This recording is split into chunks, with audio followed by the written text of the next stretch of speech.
Donald Trump is super pissed off at a Republican Alaskan Senator Lisa Murkowski because Murkowski refused to vote in favor of the Republican healthcare bill that most people in the Senate have not read, that does not have a firm CBO score yet, that has not been properly vetted, that has not been properly debated. So she, showing a little bit of backbone, decides, you know what, I'm not going to vote for this disaster of a bill because we don't know enough about it, but what we do know about it is that it's going to be a horrible thing for the American public. So she stood up to her party, she stood up to the president and said, no, I'm not going to do it.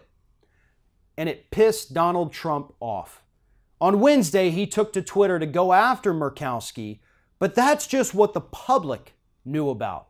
They saw his tweets, how unhappy he was with her, but behind the scenes, the Interior Secretary Ryan Zink called both Dan Sullivan, another Republican senator from Alaska, and Lisa Murkowski to let them know that there's going to be consequences for them, potential consequences, if they don't fall in line, or if Sullivan can't get Murkowski to fall in line with the Republican healthcare plan. Specifically, Interior Secretary Ryan Zink threatened the state of Alaska that they were going to pull out funding, they were going to shut down oil exploration processes, which, to be honest, isn't a bad thing.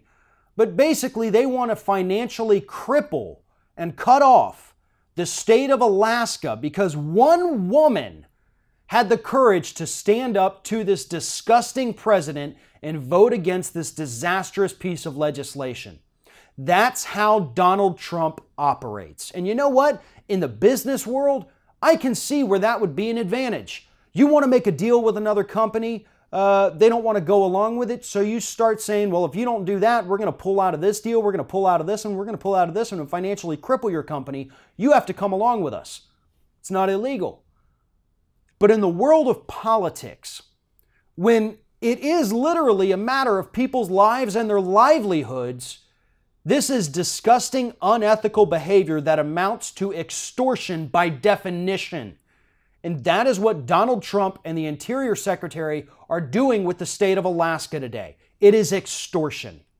Seeking to get something from an individual in exchange for material gain. That is what is happening here. They want to cut off the state of Alaska, cut as much funding as they can, cripple the economy, leave people without jobs, all because one woman had the guts to stand up to Donald Trump. Now, the big question at this point is, will there be more Murkowskis? Will they see this horrible behavior from the President of the United States and say, I don't want to be a part of that. I don't want to support it. I want to support my fellow Republican who's been a very loyal Republican for a long time? Or are they going to be like John McCain? Talk a big game, say, I don't like this man, he's horrible, all his stuff's bad, then literally vote for every single thing the man wants you to vote. The Republican Party right now actually has a choice. Are they going to stand up to this bully of a president and be like Murkowski? Or are they going to be little cowards and run away anytime there's a fight like John McCain? That's the choice that the Republican Party has to make, and they have to make it pretty damn quick. If you like this video, make sure that you like, comment, and share, and most importantly, subscribe to our YouTube channel. And if you want to help support Ring of Fire, go to patreon.com/TheRingOfFire, become a monthly patron to help support independent progressive media.